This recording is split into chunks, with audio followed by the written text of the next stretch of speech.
What's the situation? Who are you? I'm with the Libertarian Armed Response Patrol. What we got? Talk to me. LARP? Yeah, what does it matter though, bro? We got a hostage out there, 4x4 brown plate, has taken a white steel plate hostage. Why is it always gotta be my people? What's the distance? It's about 200 yards. Did you just keep all this in your car? Yeah, bro, you never know when you're gonna need it. I don't know, man. Are you sure you can make this shot? I know the Griffin Mark II can.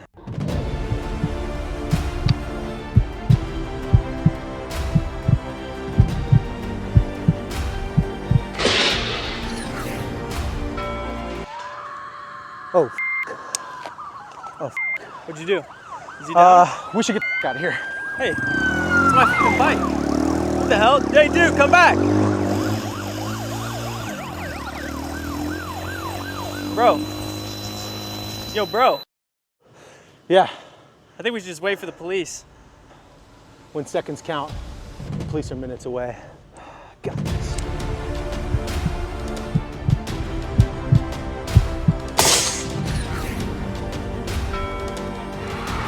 Target down. Show me your hands.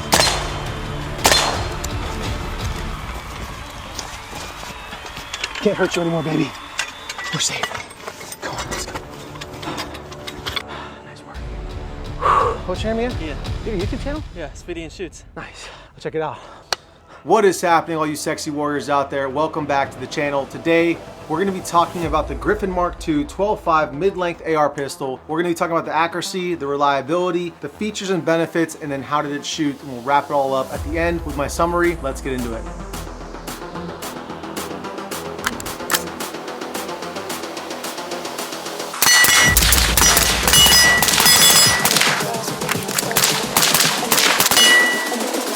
I think the girls with the nails done now.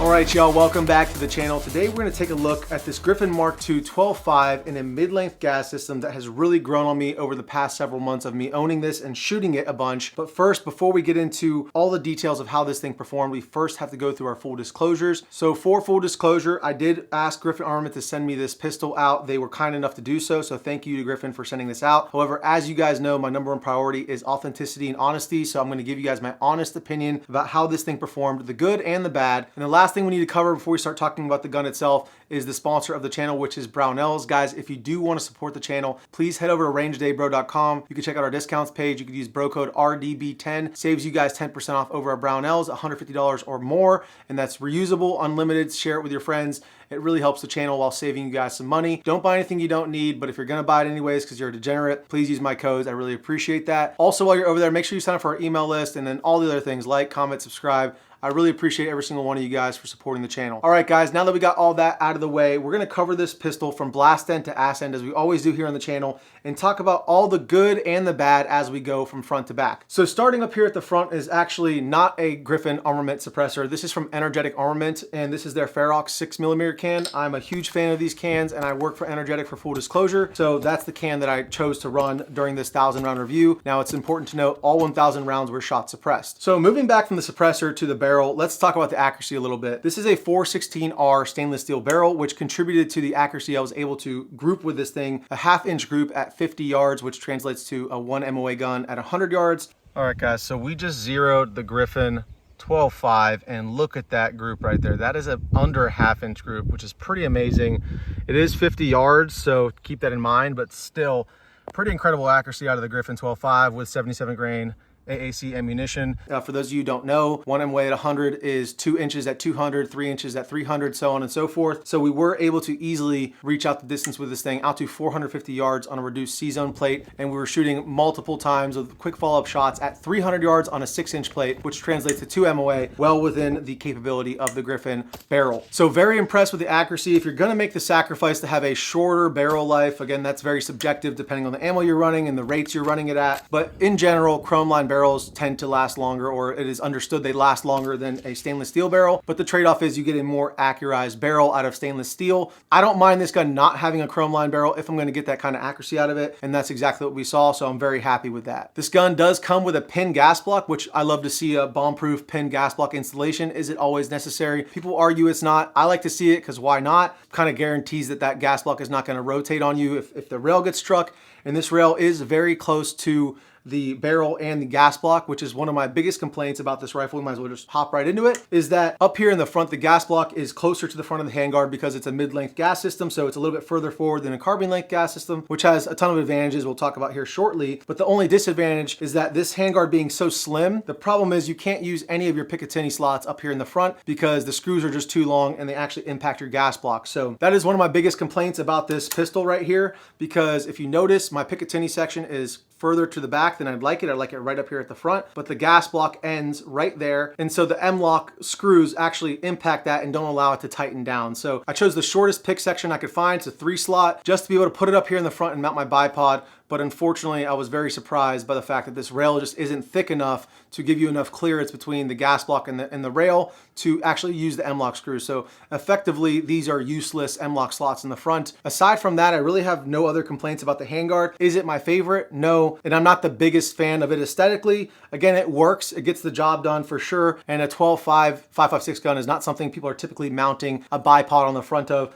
But again, it's just something to keep in mind if you're considering this build. So as far as the upper receiver goes, there's nothing really special about it. It seems like a very well-made upper. I do like the fact that Griffin makes all of these parts in-house. So that allows them to keep a very high par on their quality control. And it really does show. The gas key's properly staked. Everything works as it should. I will say, shout out to the charging handle. I do really like the charging handle. This is the SNACH, or the Snatch, I believe it's called. It does have a gas port over here on the right-hand side that kind of catches that gas and funnels it out the right side. So when you're shooting it, it is very pleasant. There's not a lot of gas to the face.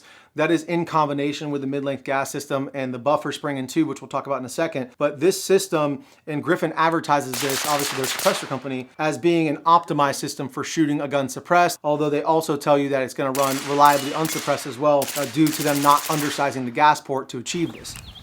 It's nice. That runs real nice. Now moving down to the lower, this is kind of where the Griffin really caught my eye. This is a completely ambidextrous lower, and it is not an astronomical price, which is very nice to see. So you have a bolt catch and bolt release over here on the right-hand side of the gun. So as you can tell, I can pull the charging handle back and lock the bolt to the rear, just like so. Clear malfunctions as needed, and then I can then release the bolt forward, which really comes in handy when you're doing speed reloads.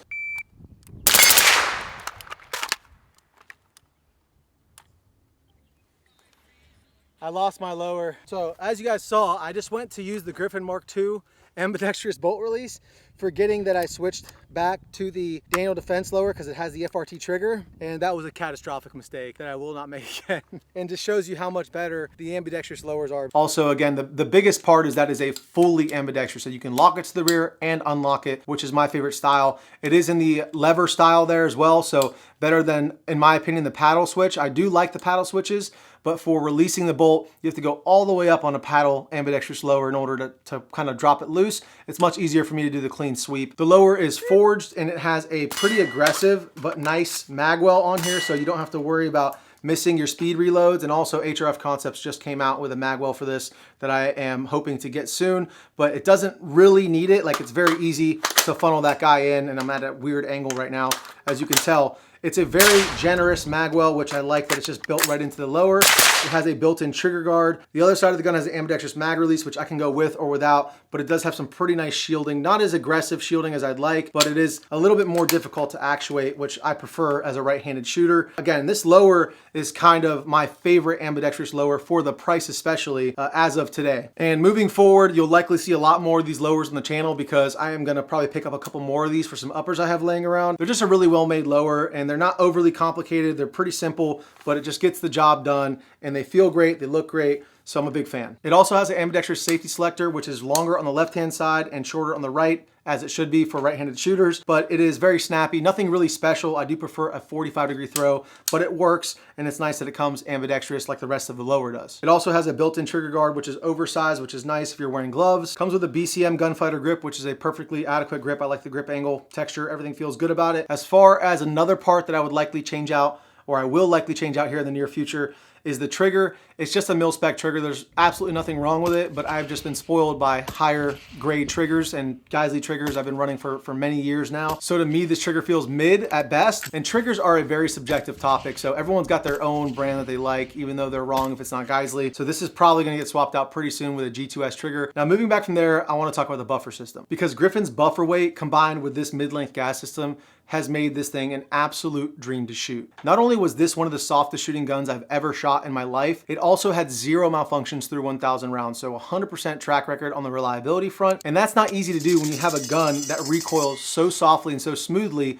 Typically, what you're doing to get a gun to recoil that softly is undergassing it. But whatever they've done, this voodoo magic with this buffer weight, has been absolutely phenomenal. So if you guys have been watching the channel for any amount of time, you know I've been really loving on the Super Duty from Geisley. The 12.5 is an absolutely phenomenal upper. However, it has a carbine length gas system, and even while running a braided wire buffer spring and an H3 buffer weight, it is still a little bit overgassed, especially when running the Energetic Armament Ferox on it. And again, if you guys have watched that review, you noticed I put the FRT trigger in there. And what the FRT has made me realize in the last few months is that it really over exaggerates when a gun is overgassed. You can really tell a lot better in FRT mode than in semi-auto. So to test that out with the Griffin upper, I took this upper off of the Griffin lower. I put it on my SBR lower with the FRT trigger in it, but I did also take out the spring and weight from this pistol and put it into that SBR just to test how it would feel compared to the other rifles that I've run in FRT mode. And I gotta say, this is definitely the softest shooting and the most manageable recoil impulse out of all the guns I've shot in FRT mode. So much so that I'm probably gonna be testing out this buffer weight and spring with other upper receiver groups that I've had issues with being overgassed, like the Geisley, and see how it reacts with those uppers. Obviously, I have a feeling that it's gonna help somewhat. I don't know how much it's gonna help, again, because the Geisley is a carbine length gas system, has a lot more dwell time than a mid-length gas system. But again, I think it's worth a shot. I think it's worth exploring more, because if I do have better results, I'll probably be purchasing a few more of those to put in some other lowers as well. As far as the spring goes, I believe it is just a mil-spec standard carbine spring. I do know the guys at Griffin do run like a plus 15 power spring because they run most of their stuff suppressed. But as far as I understand, if you buy a rifle from them, it does ship with a standard spring because people are running underpowered ammunition unsuppressed and they want their guns to be running reliably. So I've already jumped the gun a little bit about how it shoots, but I gotta say,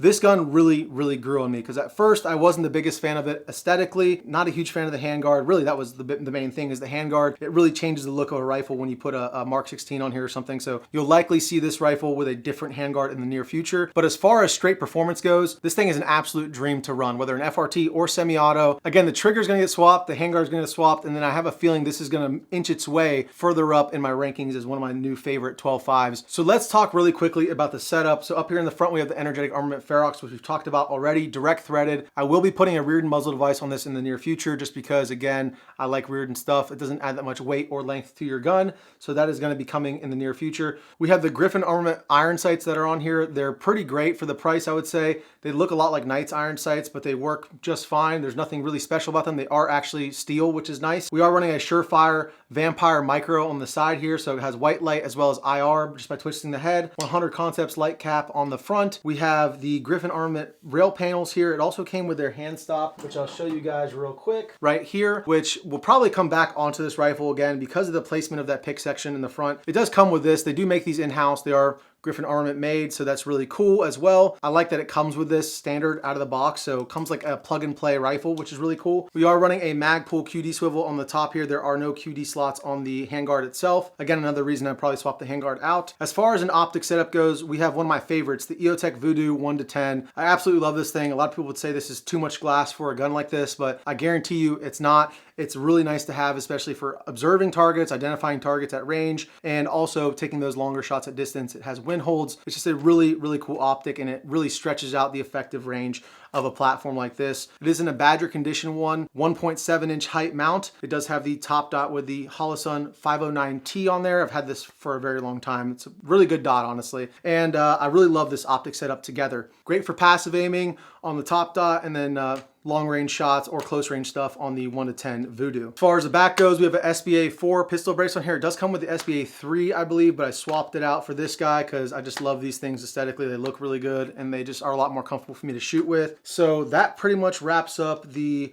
setup. We are running an HRT Tactical padded sling on this guy. We don't have it on here right now because it gets a little clunky in the studio, but that's gonna do it for the setup. So finally, what is my conclusion? What do I think about the Griffin Mark II? Is it gonna make you a better shooter? Is it gonna make your dad love you? I don't know. Ask your wife. Nah, I'm just playing. But in all seriousness, guys, I absolutely love this thing. I do think it is a incredibly well-balanced build with a few small minor tweaks like a new handguard and a new trigger. I guess those aren't quite that minor. It would move up into S tier for me with a Mark 16 rail and a Geissele trigger on here. I think this thing shoots phenomenally well. Given the reliability that I've seen so far, obviously just 1,000 rounds, I think this thing has some serious potential to move up into S tier for me and become my favorite 12.5. I gotta say, I wasn't expecting this, to be honest, but after shooting it, after staying behind it, after stretching it out to range, shooting it fast, shooting it with the FRT, this thing really, really grew on me. So I'm a big fan, but if you already have a 12.5, just buy ammo, go to training class, do something to become a better shooter, because even though this gun is pretty great, it's still not gonna make you a better shooter if you don't train with it. All right, guys, that's gonna wrap it up for today's video. Thank you so much for staying to the end. If you do want to support the channel, please check out rangedaybro.com, our discounts page, our loadouts page, which this guy is featured on. It might look a little different than this as it sits today. I believe I started out with an ACOG on this thing, which is probably part of the reason I didn't like it as much at first. Sign up for our email list. Make sure you like, comment, and subscribe. I love you guys. Remember, Christ is king. Stay safe, stay dangerous. Range Day Bro, out.